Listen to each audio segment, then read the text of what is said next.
नमस्कार. Yes news महाराष्ट्रामध्ये आपल्या सर्वांचे स्वागत.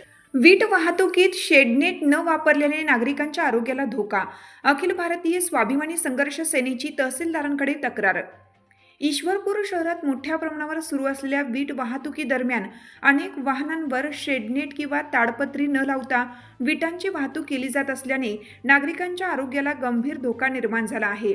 या प्रकरणी अखिल भारतीय स्वाभिमानी संघर्ष सेना महाराष्ट्र राज्य यांच्या वतीनं तहसीलदारांना निवेदन देऊन तात्काळ कारवाईची मागणी करण्यात आली आहे. तालुक्यातील विविध वीट भट्ट्यातून दररोज मोठ्या प्रमाणावर विटांची वाहतूक होत आहे. मात्र अनेक वीट भट्टीधारक व वाहन चालक मोटार वाहन अधिनियमातील नियमांचे उल्लंघन करून उघड्यावरच विटा वाहतूक करत असल्याचे दिसून येत आहे. वाहन चालू असताना विटांवरील माती व धूळ मोठ्या प्रमाणात हवेत उडून नागरिकांच्या डोळ्यात, नाकात व श्वसन मार्गात जात आहेत.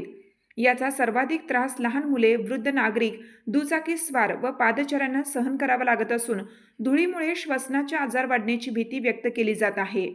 तसेच रस्त्यावर उडणाऱ्या कणांमुळे अपघात होण्याची दाट शक्यता निर्माण झाली आहे. या पार्श्वभूमीवर अखिल भारतीय स्वाभिमानी संघर्ष सेनेचे संस्थापक अध्यक्ष पिराजी निवृत्ती थोरवडे यांनी तहसीलदारांना निवेदन देऊन मोटर वाहन अधिनियम, भारतीय न्याय संहिता व इतर संबंधित कायद्यांखाली दोषी वीटभट्टी धारक व वाहन चालकांवर तात्काळ कारवाई करावी. तसेच भविष्यात शेडनेट, ताडपत्री शिवाय कोणतीही वीट वाहतूक होणार नाही याची कठोर अंमलबजावणी करावी अशी जोरदार मागणी केली आहे.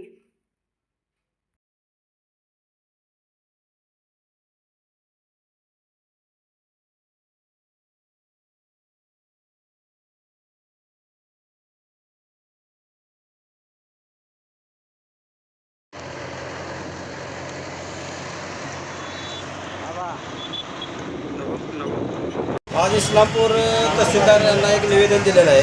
अखिल भारतीय स्वाभिमानी संघर्ष सेनेच्या वतीनं वाळवा तालुक्यातल्या विशेषतः इस्लामपूर सिटीतून जाणारे वीटभट्टीच्या सप्लाय ट्रॅक्टर हे ओपनमध्ये ट्रॅक्टर घेऊन जात असतात आणि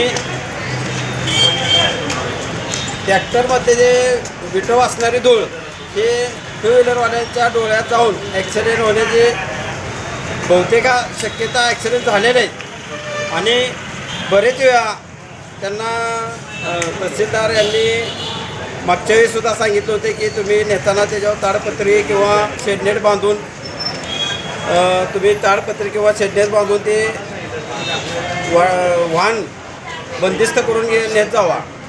परंतु काही वीटभट्टीधारक त्याला न जमवता कालसुद्धा आम्ही बघितलं, परवा दिवशीसुद्धा बघितलं, वीटधारकांना आम्ही फोन करून सांगितलं होतं का की बाबा असं होत आहे आणि तुम्ही ते बंदिस्त घेऊन जावा.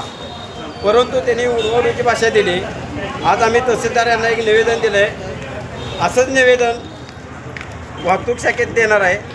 त्याच्यावर वेळेत जर काही कारवाई झाली नाही तर अखिल भारतीय स्वाभिमानी संघर्ष सेनेच्या वतीनं तीव्र स्वरूपाचे असे आम्ही आंदोलन छेडू. एवढी गवाही देतो आणि थांबतो. तुमची साथ आमची.